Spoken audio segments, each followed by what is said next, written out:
Hello students, मैं विशाल गुप्ता आपका teacher. इस वीडियो में मैं आपको क्लास 12 सब्जेक्ट मैक्रो इकोनॉमिक्स का जो हमारा चैप्टर चल रहा है बैंकिंग का, उसका ये मैक्रो इकोनॉमिक्स का इस साल का मेरा 22nd वीडियो है।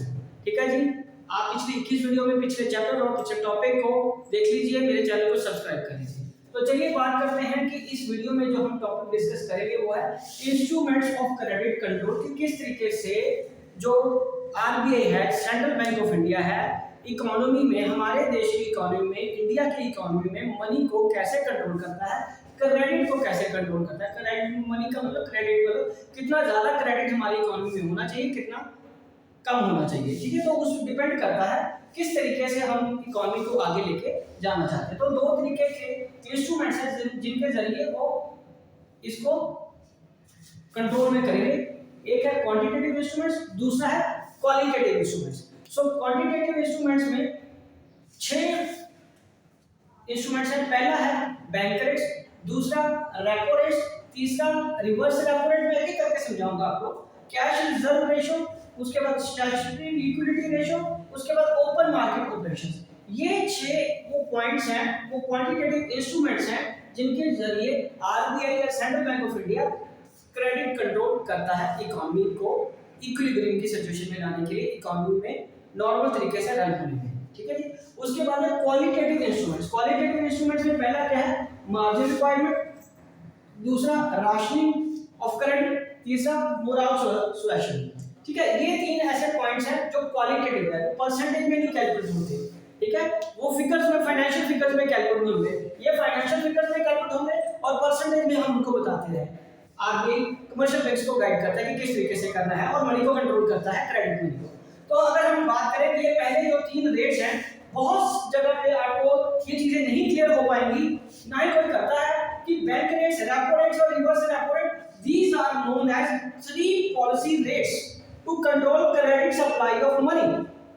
ठीक है, 3 रेट्स कौन से हैं, उनको क्या बोलते हैं, 3 policy rates, bank rates, repo rates, reverse repo rate. और उसके बाद 2 पॉलिसी रेशियोज कौन सी हैं, cash reserve ratio and statutory liquidity ratio. ठीक है जी, ये 2 रेशियोज हैं और ये 3 रेट्स हैं जिनके जरिए इंस्ट्रूमेंट्स, क्वांटिटेटिव इंस्ट्रूमेंट्स के जरिए क्रेडिट कंट्रोल किया जाता है इकोनॉमी में। और लास्ट में है ओपन मार्केट ऑपरेशन। तो चलिए अब इसको एक एक करके मैं एक्सप्लेन करता जाता हूं किस तरीके से मनी को कंट्रोल करती है सेंट्रल बैंक।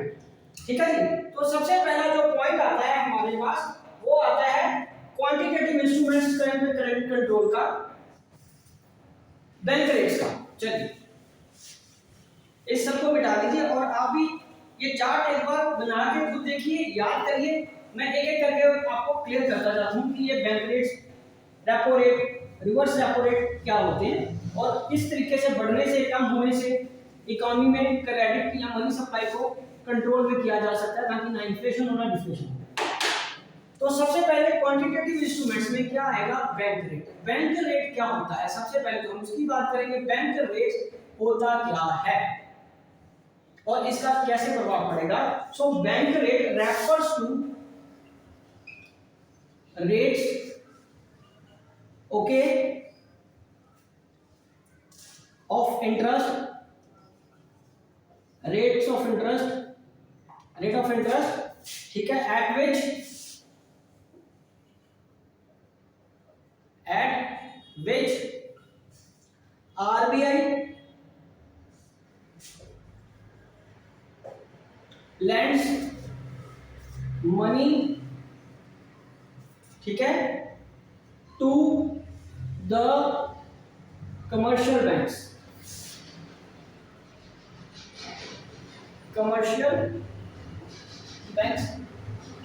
Right students. ये कमर्शियल बैंक्स को है, ठीक है, उनकी लोन की रिक्वायरमेंट को पूरा करने के लिए। मतलब it refers to the rate of interest, rate of interest जो आरबीआई लेंड करता है मनी को कमर्शियल बैंक्स को, जिस रेट पे, at which rate, refers to the rate at which RBI lends money to the commercial banks. तो इसको समझने के लिए हम एक इंटरेस्टिंग एग्जांपल लेते हैं। सपोज आरबीआई क्या है, आरबीआई होलसेलर है, ठीक है, और कमर्शियल बैंक क्या है, कमर्शियल बैंक क्या हो गया, रिटेलर, और जनरल पब्लिक क्या है, कस्टमर्स। ये चीज समझ लगी आपको, पहले तो ये बताइए नेचुरली।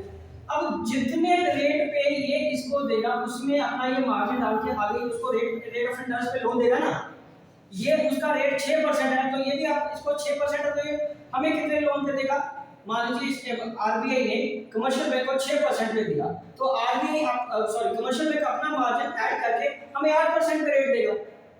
फॉर एग्जांपल जितना माल ये इसको देगा उसी रेट में ये अपना इंटरेस्ट या अपना प्रॉफिट ऐड करके मार्जिन ऐड करके जनरल पब्लिक को ये लोन देगा ना, समझ लगी बात। तो बैंक रेट से ही डिसाइड होता है कि हमें जनरल पब्लिक को लोन कितना देना है, और उसी से ही डिसाइड होता है कि इकोनॉमी में मनी सप्लाई कितनी बड़ी रहेगी। ठीक है जी, तो इसको देखिए, ये चीज समझ लगी आपको कि आरबीआई एक तरह का होलसेलर है, वो इसको सप्लाई करता है रेट ऑफ इंटरेस्ट, और उस रेट ऑफ इंटरेस्ट पे ही हमें किस रेट पे ब्याज लोन मिलना है वो डिपेंड करता है। अब रेट ज्यादा है या कम है, ये 8 या 6% मैं ये नहीं कमेंट करना चाहता कि ये ज्यादा है या कम है, हम एक सिंपल बात करते हैं कि कब आरबीआई इसको लोअर करता है, कब आरबीआई इसको हाई करता है। मतलब अब देखो ना, अगर if RBI gives at lower rate होगा तो क्या होगा, commercial banks gives loan at lower rate, no doubt, to general public. ठीक है, and there will be more supply of money, तब क्या होगा, मोर सप्लाई ऑफ मनी होगा। ठीक है, it is in case of deflation, ये डिफ्लेशन के वक्त होता है। और दूसरा, if economy is in the state of inflation, okay, RBI gives loans to commercial banks at higher rate so that loans become costlier, क्योंकि जितना महंगा, ज्यादा रेट महंगा, मतलब जितना महंगा लोन आरबीआई कमर्शियल बैंक को देगा उससे ज्यादा फिर इंटरेस्ट हमें और पे करना पड़ेगा, तो उससे इन्फ्लेशन के समय में रेट को बढ़ा दिया जाता है। ठीक है, लोअर रेट कब किया जाता है, जब मनी सप्लाई को, क्रेडिट सप्लाई को बढ़ाना है। तो दो चीजें ये हो गई कि यदि आरबीआई गिफ्ट लोअर रेट पे देता है किसको, कमर्शियल बैंक को रेट पे, ठीक है, लो रेट पे देता है, तो जनरल पब्लिक को भी वो ज्यादा सप्लाई होगी मनी की, और ये कौन सी सिचुएशन होती है, डिफ्लेशन की। और यदि इकोनॉमी ऑलरेडी इन्फ्लेशन से कम्बैट कर रही है, इन्फ्लेशन की सिचुएशन में है, तो RBI give loan to the commercial bank at high rates, उससे क्या होता है, लोन और भी कॉस्टली बन जाते हैं और फिर ज्यादा लोग लोन लेना नहीं चाहते और मनी सप्लाई कंट्रोल हो जाती है। तो इसको एक और तरीके से मैं समझाता हूं। ठीक है, ये तो आपको समझ आ ही गया है।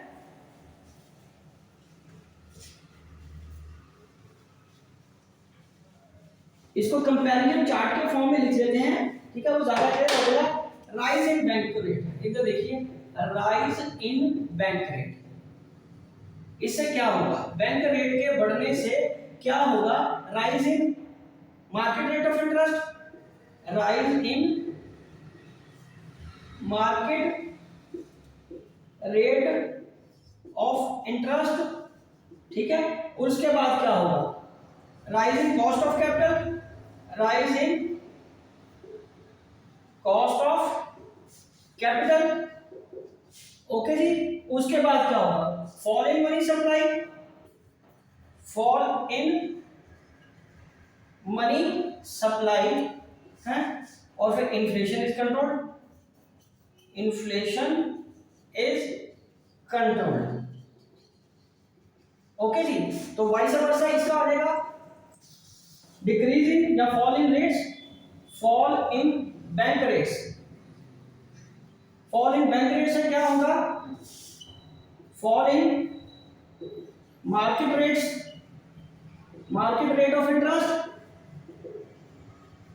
ठीक है जी। और उसके बाद फॉल किसका आएगा, fall in cost of capital, fall in cost of capital, और उसके बाद increase in money supply, increase in money supply, increase in money supply के बाद क्या आ जाएगा, डिफ्लेशन इज कंट्रोल या डिफ्लेशन इज टैकल्ड, ठीक है जी। ओके, ये चीज आ जाएगी, कंट्रोल लिख लो यहां से, राइट हो। ये चीज हमारे लिए समझना बहुत जरूरी है, क्योंकि अगर ये पहला पॉइंट हमने अच्छी तरह समझ लिया तो बाकी पॉइंट्स को भी हमें समझने में ज्यादा दिक्कत नहीं लगेगी। ओके, चलिए ये समझ आ गया आपको। आरबीआई क्या होता है, आरबीआई जिस रेट पे कमर्शियल बैंक को उधार देता है उसको बैंक रेट बोलते हैं। ओके, यदि मनी सप्लाई ऑलरेडी ज्यादा है तो आरबीआई क्या करेगा, महंगा लोन देगा, ज्यादा रेट ऑफ इंटरेस्ट पे कमर्शियल बैंक को लोन देगा ताकि लोन महंगे हो जाए, ज्यादा रेट ऑफ इंटरेस्ट की जरूरत तो फिक्स्ड चार्ज किया जाएगा, उससे मनी सप्लाई को हम कम कर सकते हैं। और वाइस वर्सा दूसरा क्या है हमारा, रेपो रेट। दूसरा हमने क्या पढ़ा था यहाँ पे, रेपो रेट। दूसरा पॉइंट रेपो रेट में समझाता हूँ क्या होता है। रेपो रेट, रेपो रेट का मतलब होता है रीपरचेज रेट। सो रीपरचेज रेट बोलते हैं इसको, क्या बोलते हैं, repurchase rate, repurchase rate. So this is the rate at which the RBI, means the Central Bank of India, offers short period loans to the commercial banks, to the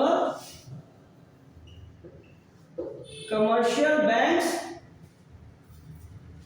by buying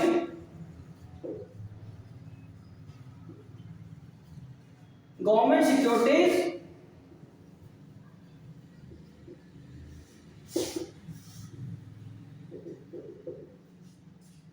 ठीक है, government securities को खरीद के commercial बैंकों को loan देते हैं RBI. So it is the rate at which the RBI offer short period loan to the commercial bank by buying government securities, ठीक है, is called repo rate. In fact it's repurchase rate भी बोलते हैं। ये दोनों party sign करती हैं, commercial bank और आरबीआई, ठीक है। तो इस तरीके से ये देखा जाए तो ये क्या हो जाता है कि RBI issues a loan cheque to the commercial bank. Okay, तो इससे क्या होगा, जिस रेट अगर ज्यादा है, अगेन फिर वही आ गया, राइज इन रेपो, अगर रेट ज्यादा है, अगर if rate of interest is high, there will be fall in the demand of money in way of loan and inflation is controlled। और उससे क्या होगा, inflation is controlled, inflation is controlled, ठीक है जी। और दूसरे में क्या होगा, rate of, if rate of interest is lower, there will be increase in the demand of money, so deflation is controlled, deflation is controlled, right students? चलिए ये अंडरस्टूड हो गया, समझ आ गया। अब आप सोचोगे कि सर बैंक रेट और रीपर्चेज रेट में क्या फर्क है? स्टूडेंट्स उसको मैं समझाता हूं कि रेपो रेट और बैंक रेट में सिर्फ फर्क क्या चीज है, एक ही चीज का फर्क होता है, वो मैं बताता हूं आपको भी डिफरेंस। ये आपने अच्छी तरह लिख लिया ना, तो अभी मैं आपको उसका मतलब समझा देता हूं कि what is the difference between bank rate and repo rate.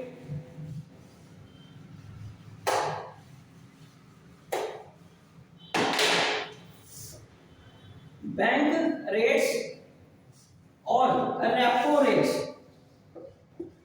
इसमें ज्यादा फर्क नहीं है, सिर्फ इसका ही है, it is without any security. RBI lends money और it is with security. RBI lends money, lends money, ठीक है बेटे, समझ आ गया? ये मेजर इसका डिफरेंस है। ओके स्टूडेंट्स, चलिए अब हम आगे बढ़ते हैं रिवर्स रेपो रेट के लिए। किसके लिए? रिवर्स रेपो रेट के लिए। तीसरा इसका जो पॉइंट है वो है reverse repo rate,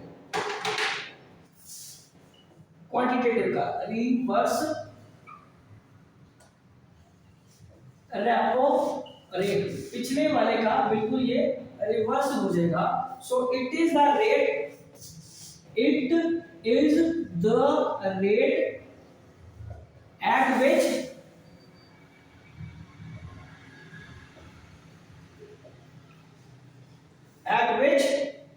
RBI accepts deposits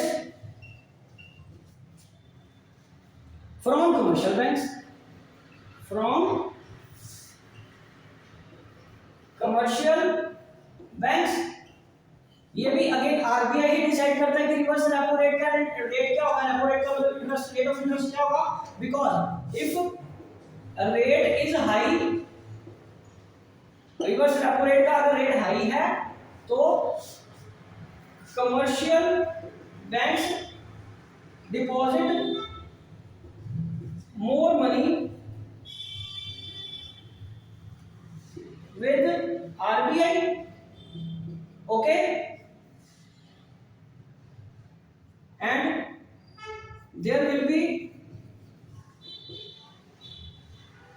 less supply in the money and inflation is controlled, inflation is controlled, right?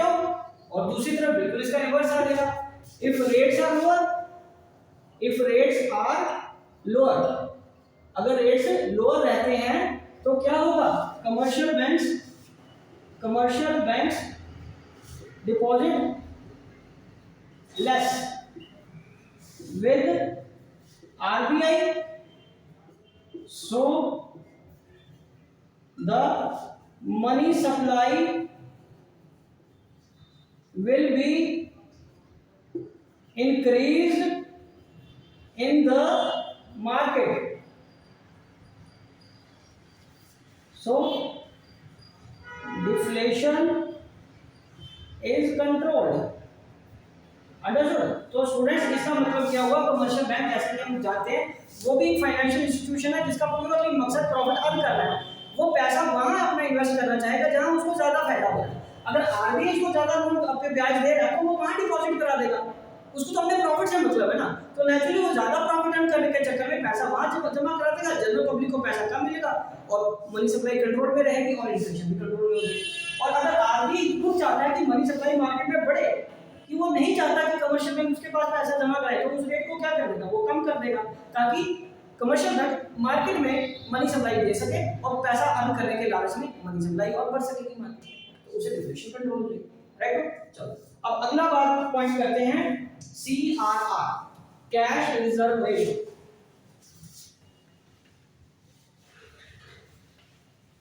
Cash reserve ratio देखो अपना पॉइंट नेक्स्ट मैं आपको क्लियर करता हूं। ये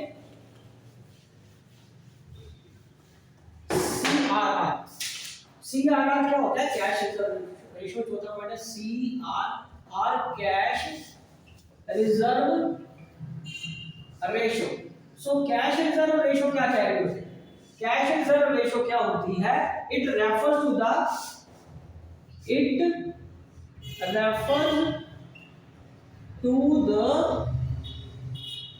minimum percentage of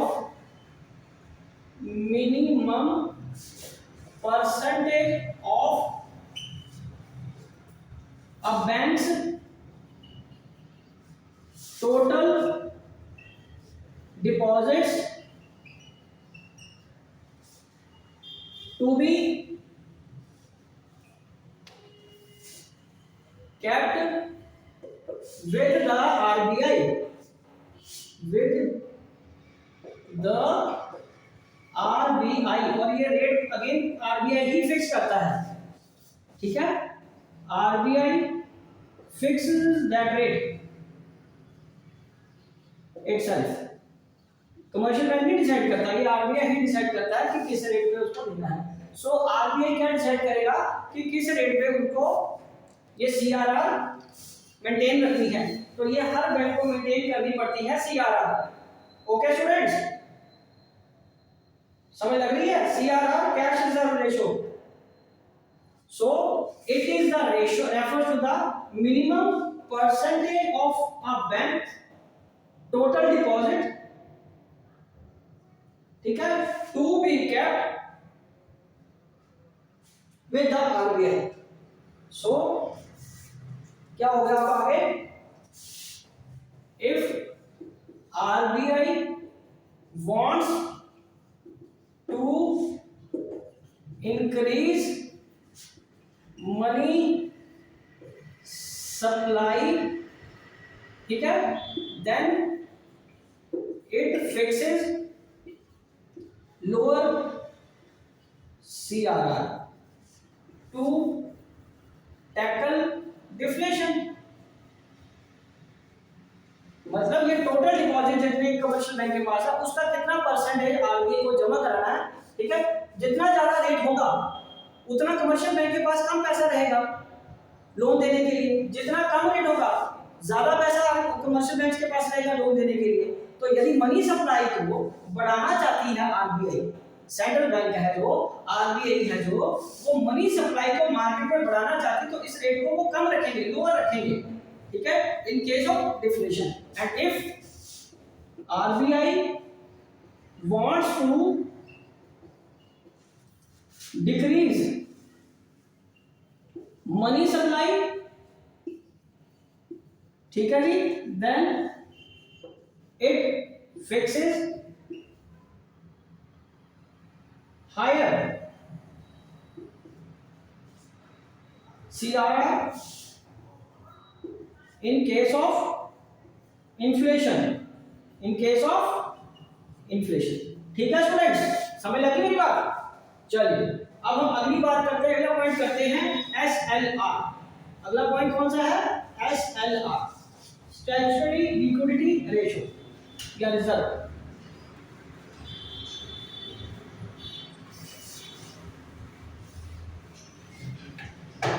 next point है फिर SLR, स्टैट्यूटरी लिक्विडिटी रेशो। तो ये वो रेशो है जो कमर्शियल बैंक्स को जितना अपने टोटल डिपॉजिट का पैसा अपने पास रखना पड़ता है, ठीक है जी। तो ये भी कौन डिसाइड करता है? ये भी RBI ही डिसाइड करता है, ठीक है जी। तो चलिए लिखिए, every commercial bank has to maintain a fixed percentage of its assets in the form of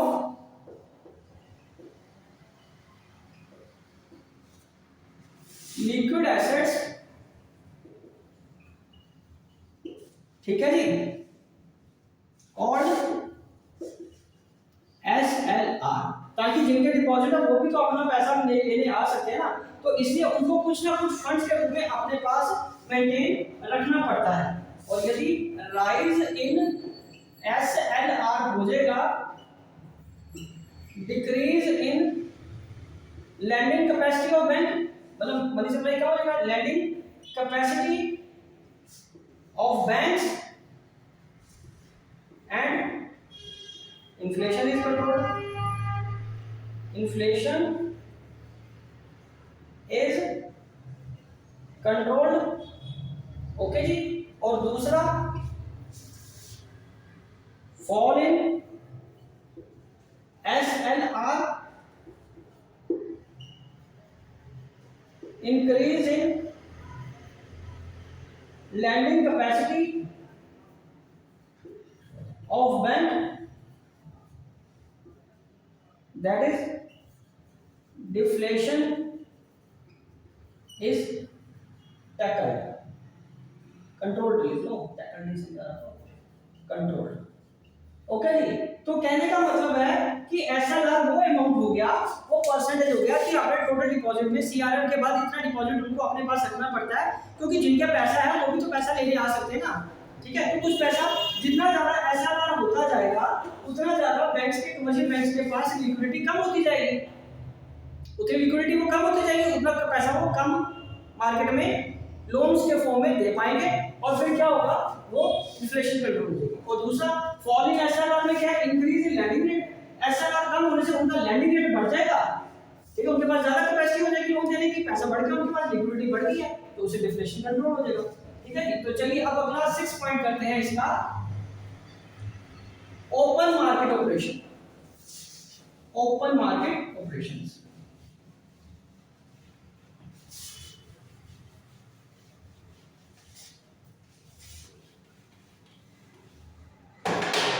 अगला पॉइंट है 6 point, open market operation.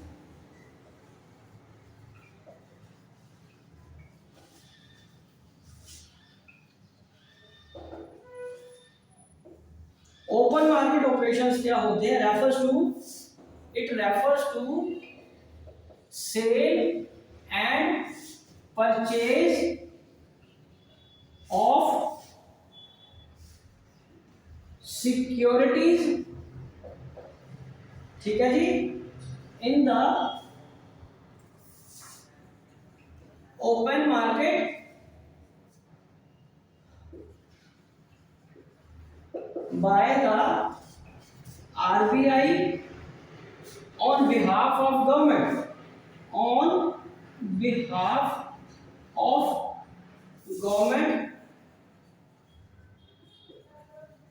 for example national saving certificates, ठीक है जी। तो जब वो सेल करती है RBI, when RBI सेल्स, ठीक है, जब वो बेचेगी आगे बेचेगी तो पैसा आ जाएगा, तो आरबीआई सोक्स मनी और liquidity from the market and inflation is controlled, inflation is controlled, ठीक है जी। और when RBI purchases securities, RBI releases money in the economy, deflation is controlled, deflation is control, ठीक है जी। सो ये रहा आपका open market operation, it refers to sale and purchase of securities by open market on behalf of government. RBI ये करती है, ठीक है जी, इस तरीके से वो मनी सप्लाई को कंट्रोल में रखते हैं। अब हम आगे बात करेंगे, लिख लिया आपने, यस। हम आगे बात करेंगे अब क्वालिटेटिव इंस्ट्रूमेंट्स की। अभी तक जो हमने किए हैं वो क्वांटिटेटिव किए हैं, अब हम करेंगे क्वालिटेटिव इंस्ट्रूमेंट्स। सो क्वालिटेटिव इंस्ट्रूमेंट्स क्या हैं? तीन है, हमने समझा है। सबसे पहले लिखिए आप इसका क्वालिटेटिव में हमारा है क्वालिटेटिव इंस्ट्रूमेंट्स। पहला कौन सा है हमारा? Margin requirement. Margin requirement, margin requirement का मतलब क्या होता है? refers to the it refers to the difference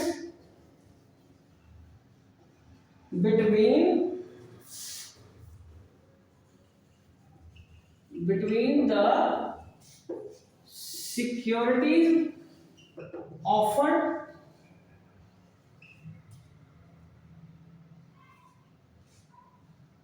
for loan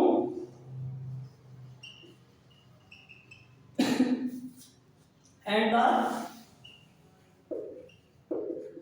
value of loan तो ये सॉरी, तो ये डिफरेंस होता है। सपोज 1 करोड़ का लोन डिमांड किया है किसी ने, ठीक है जी, 1 करोड़ का लोन डिपॉजिट मांगा है उसने, तो हम उसकी सिक्योरिटी 1 करोड़ की रखेंगे, पर हम उसको लोन कितने का अप्रूव करेंगे? ₹80 लाख का लोन अप्रूव कर रहे हैं। जितना वो लोन डिमांड कर रहा है, जितना वो लोन डिमांड करेगा, उतना कभी भी उसको पूरा लोन नहीं मिलेगा। कुछ डिफरेंस हम रख लेते हैं, सिक्योरिटीज 1 करोड़ की लेंगे और लोन उसको 80 लाख का देंगे। और यदि आरबीआई क्या करती है? यदि आरबीआई मनी सप्लाई को इंक्रीज करना चाहती है, तो increase money supply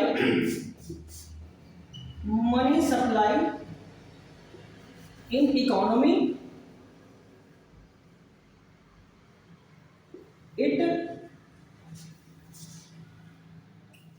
reduces the margin। तब वो 1 करोड़ का सिक्योरिटी लेके 1 करोड़ की सिक्योरिटी लेके 80 लाख से ऊपर का लोन दे देते, ठीक है। And to decrease money supply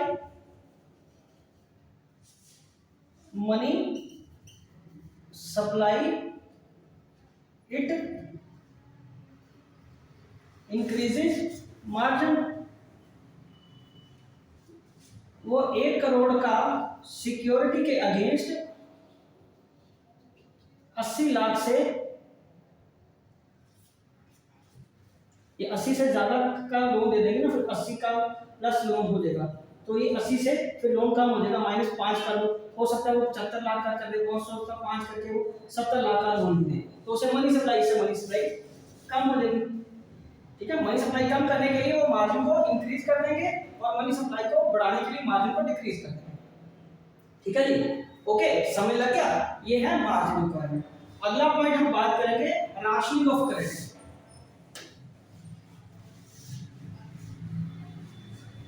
अब हम आगे बात करेंगे rationing of credit.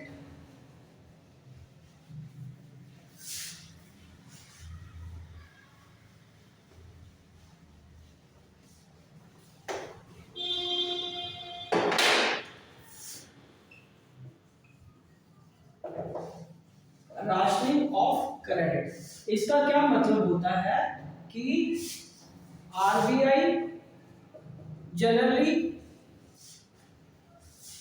fixes quota for all types of industries।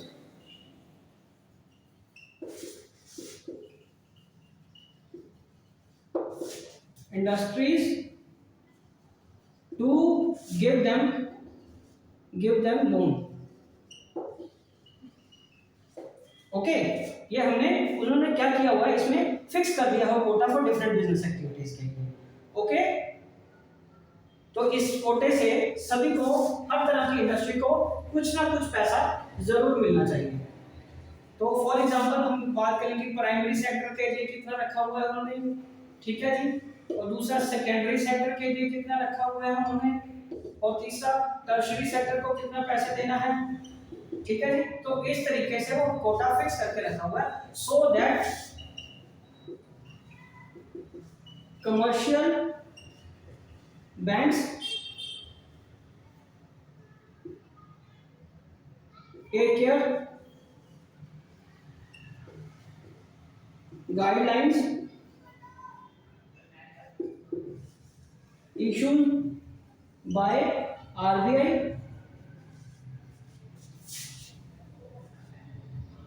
and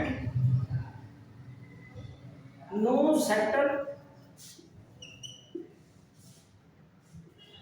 remains without money। कोई ऐसा सेक्टर नहीं होना चाहिए जिसके पास पैसा ही ना हो काम करेगा, क्योंकि प्राइमरी सेक्टर के पास पैसा नहीं होगा तो आगे सेकेंडरी सेक्टर नहीं चल पाएगा, सेकेंडरी सेक्टर के पास पैसा नहीं होगा तो टर्शियरी सेक्टर नहीं चल पाएगा। तो सारे सेक्टर उतने ही इंपॉर्टेंट है, सारी बिजनेस एक्टिविटीज उतनी ही इंपॉर्टेंट है।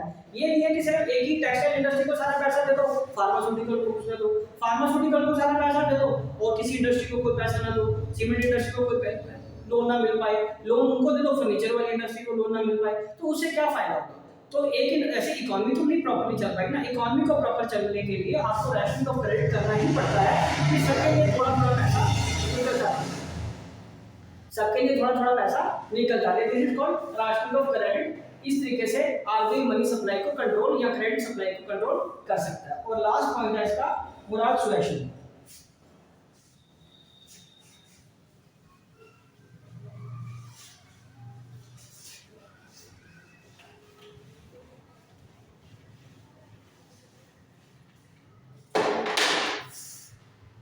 तीसरा पॉइंट है मोरल सुएशन। ओके, तो इसमें हम क्या करते हैं, it refers to an advise by the RBI to the commercial banks to follow its directions, कि जो डायरेक्शन चाहे वो क्वांटिटेटिव या क्वालिटेटिव वो इन्होंने जो आरबीआई ने बताई है वो कमर्शियल बैंक को फॉलो करनी है। ठीक है, वो कौन सी है, टू रिस्ट्रिक्ट लोन्स इन या during inflation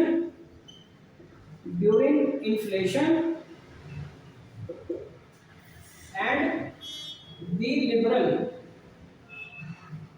during deflation, B liberal during deflation, ताकि इकोनॉमी में चेक रह सके कि मनी सप्लाई को ज्यादा अफेक्ट ना हो। ठीक है जी, तो आरबीआई की गाइडलाइंस को फॉलो करना कमर्शियल बैंक के लिए जरूरी है। This is called moral suasion. Okay जी, तो इसी के साथ ये टॉपिक कंप्लीट होता है। आई होप कि आपको अच्छी तरह समझ आ गया होगा। तो एक बार मेरे साथ इस चैप्टर की समरी देख लो। आई थिंक सारा चैप्टर हमारा कंप्लीट हो गया है। हमने इसके मनी क्रिएशन भी कर लिया, सेंट्रल बैंक भी कर लिया, और उसका जो कमर्शियल बैंक और सेंट्रल बैंक का डिफरेंस है वो भी हमने कर लिया। ठीक है जी, और कंट्रोल ऑफ मनी सप्लाई भी हो गया सेंट्रल बैंक। तो इसी के साथ ये चैप्टर भी हमारा कंप्लीट होता है। और बाकी पिछले चैप्टर्स के लिए आप मेरे चैनल को सब्सक्राइब करना ना भूलें और वीडियोस देखते रहें, और अगले वीडियोस में बाकी चैप्टर कर लें। ओके जी, डन।